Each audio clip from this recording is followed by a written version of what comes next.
You know, a lot of people ask how I got into donating to various causes and how I got involved in even homelessness along the way and popped out of it. Well, it's a very interesting story. My mom has a lot to do with it. At 6 years old, we didn't have any money. There was my mother, my brother, and I. We had a deadbeat dad, left us before we were 2. But she took us at Christmas time to downtown Los Angeles. We had little cars going around in circles. It was pretty cool. Anyways, and decorations in the window. She gave my brother and I a dime and told us, boys, hold half of it each, give it to the man ringing the bell in the bucket. We put it in this bucket. We said, Mom, why do we give that man a dime? That's like 2 soda pops. This is 1951. 2 soda pops, 3 candy bars. And Mom said, boys, that's the Salvation Army. Now, they take care of people that have no place to live and no food. And we don't have a lot of money, but we could afford a dime this year. Boys, always remember in life, give a little something to those in need. There'll always be somebody that's not as well off as you are, no matter where you are or how far down you are. Try and help someone along the way. It stuck with me. First time I was homeless was 2.5, oh my God, David over. First time I was homeless, I was 22 and a half years old, and I had a 2.5-year-old son. I was working as the master of ceremonies at the 2nd annual Sports Vacation Recreational Vehicle Show. And I had a check coming in at the end of the week.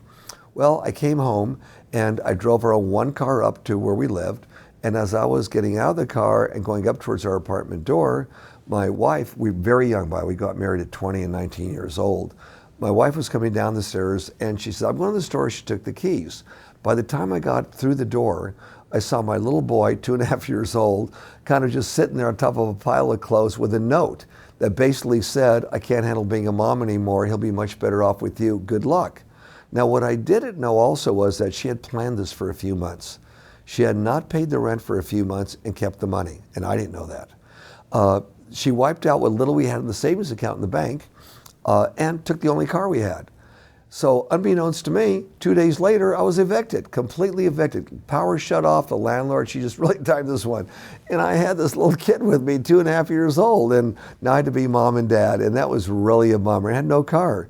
So I ended up borrowing a 1951 Cadillac with a broken water pump from someone that was very, very dear. Had put water in it every 4 hours, and that's kind of how we got going. Second time I was homeless is when I started John Paul Mitchell Systems. I knew I needed $500,000 to start John Paul Mitchell Systems. Had to have that. So we had the backer lined up. I had a good job at the time, lived in a nice house, and I left everything I had because $500,000 was coming in down the street. I was going to start a company. So I left it all behind. I left what money I had with my wife. We weren't getting along well at all. And the best car. And I took the older car, it was a good one, but an older car, it ran good, down the hill to get my money. I would check into an efficiency hotel, and then, because I'd be traveling a lot, and eventually get an apartment. When I went down the hill, the backer pulled out. No money. Well, it was later that afternoon that a friend of mine found me and said, John Paul, please call Dick Holthouse, direct collect in England. He doesn't have the best news for you. So I got a hold of him. For him, it was the wee hours of the morning. And he said, JP, the backer pulled out. The reason he pulled out was inflation in the United States was 12.5%, unemployment 10%, actually over 10%. Interest rates, if you could get a loan, prime rate was 17% interest. And we still had hostages that I ran, and we waited in line for gasoline. That was the environment in the United States in 1980 and 1981.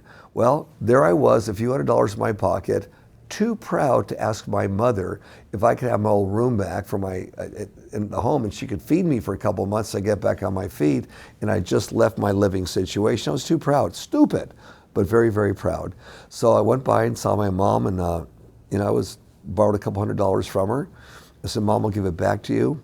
She said, son, you're doing really well in life. Why do you need a few $100s? I said, Mom, I'll give it back to you. I'm starting something new. And that's when I decided I'm going to make it on my own. I'm not going to tell her.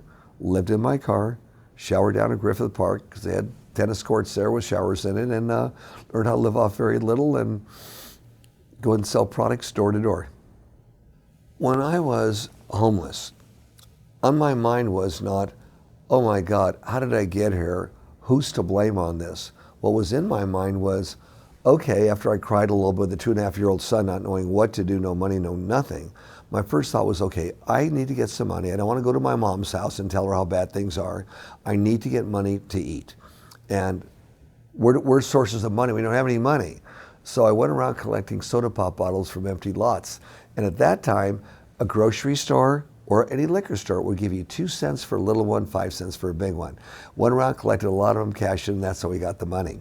And so we were able to eat. Now, when I got evicted out of the house 3 days later, this is when I was 22 and a half years old, when I was completely evicted.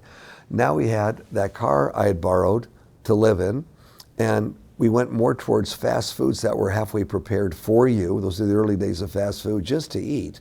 A few days later, a friend of mine found me because he knew I was hanging out, talked to some friends of mine named Lee Meyer. And Lee said, Johnny, I've got a house with an extra room. He was a biker, a real heavy-duty biker. And he says, you and your son could live here till you get on your feet, no problem. We could have some of the biker mamas take care of your son while you're working, and let's move on, we're buddies. And that was a big helping hand.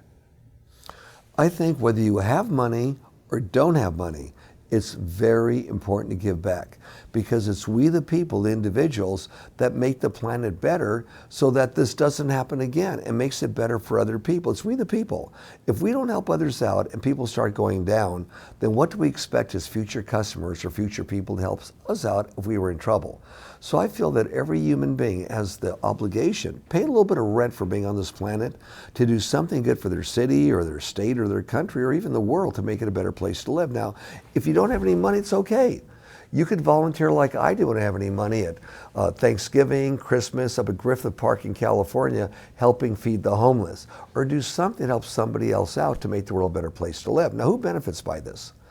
Whenever you do something for somebody else and ask absolutely nothing in return, you get the greatest high you could ever have in your life, and it makes you more connected with the whole planet. A lot of people think they have to give huge amount of money to make the impact. Well, I would disagree with them. Because I remember back, my mom, when we had almost nothing, knew the importance of giving 2 little boys a dime to put in the bucket, because she knows dimes became many dimes, many dollars, and many $10 bills, but every little bit gives back, every little bit. So no matter how little you give or how little of your time you donate, you've done a little something. That little something makes a difference.